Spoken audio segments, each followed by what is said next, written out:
Footnotes from the Life Application Study Bible for Matthew chapter 3, verses 7 through 10. The Jewish religious leaders were divided into several groups.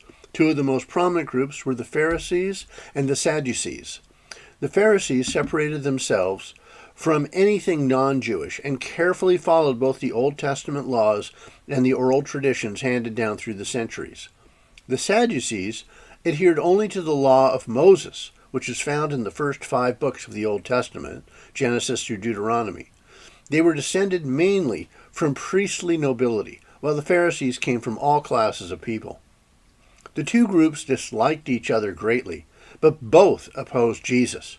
John the Baptist criticized the Pharisees for being legalistic and hypocritical, following the letter of the law while ignoring its true intent.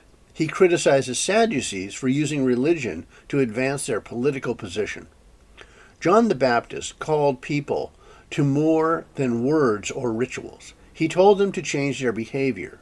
Fruit in keeping with repentance means results that match repentance. God looks beyond our words and religious activities to see if our conduct backs up what we say, and He judges our words by the actions that accompany them. All the prophets called for renewed devotion to God and care for those in need. How do your actions match up with your words? Just as a fruit tree is expected to bear fruit, God's people should produce a crop of good deeds. God has no use for people who call themselves Christians, but who live otherwise.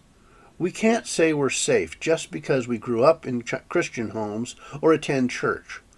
Like many people in John's day who were God's people in name only, we don't produce anything of eternal value if we are Christians in name only.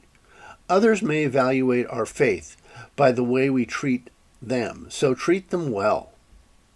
God's message hasn't changed since the Old Testament. People will be held accountable for their unproductive lives. God doesn't ask us just to avoid sin, but to be proactive in following Him. John compared people who claim they believe God but don't live for God to unproductive trees that will be cut down. To be fruitful for God, we must obey His commands, resist temptation, actively serve and help others, and share our faith. How does your life bear fruit for God?